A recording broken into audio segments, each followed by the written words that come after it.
Lauren Wright is here, professor at Princeton University in politics and public affairs. You kind of predicted this.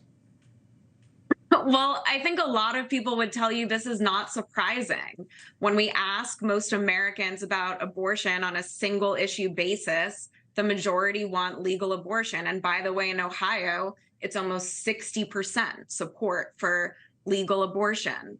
And so Ann Coulter happens to be right. It's a practical argument, and it's absolutely true that if you alienate people and push for certain policies, you're not getting the full loaf, if you will. You're getting absolutely nothing. You're not even getting your preferred policy or something closer to the middle. It's really a misconception. Ann Coulter wrote a piece that said states with recent ballot measures on abortion: Montana, Kansas, Kentucky, Michigan, California, Vermont. 6 ballot initiatives expressly on abortion. The pro-life side lost them all. Yep. Yet, for as extreme as pro-life can be and saying absolutely no abortion from the time of conception, the Democratic side goes equally as extreme, right? 0 restrictions. And there were a number of candidates who won for U.S. Senate saying that there should be 0 restrictions of any type, which polls terribly when asked correctly. I'm wondering how much of this is a branding issue and a messaging issue for Democrats versus Republicans versus an actual decision by voters on the facts.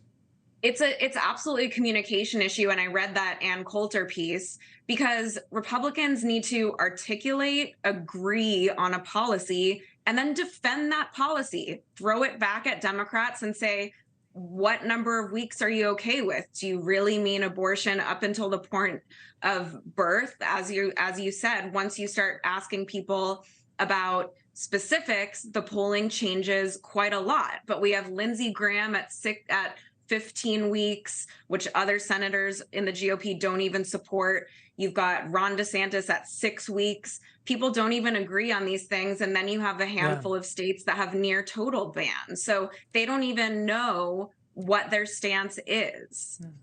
Right. And then it allows Democrats to define it if you don't know who and can't articulate who you are. We're seeing that polling play out. Ron DeSantis at 6 weeks is getting crushed with Republican women for Donald Trump, who realizes what this means. The flip side seems to be happening a little bit on crime. Ann Coulter sort of made this point, but I'd make it a little bit more directly, that the mirror opposite of the abortion movement for Democrats is turning into defund the police and immigration. We've seen the Massachusetts governor now say, look, too many migrants are showing up. We don't have space. Well, welcome to Texas, you might say.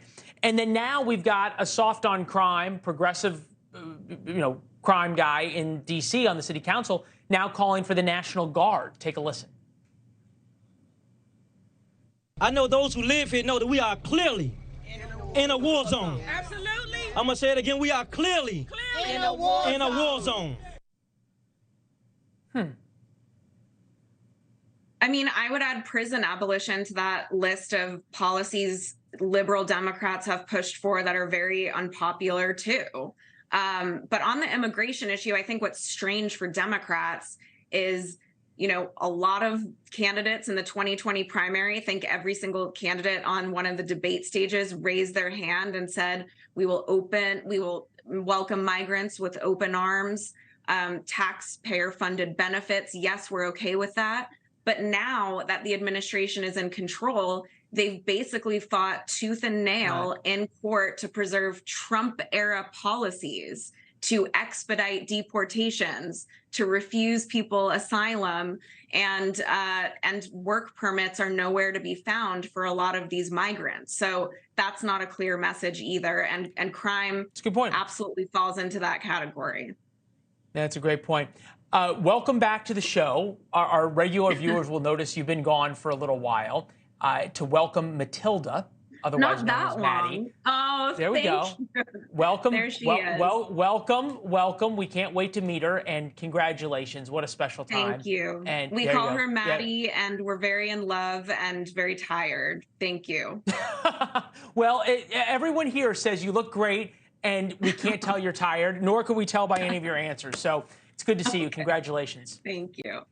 Thanks for watching. Go to newsnationnow.com to find NewsNation on your television provider. And don't forget to subscribe. Click the red button to get more of NewsNation's fact-driven, unbiased coverage.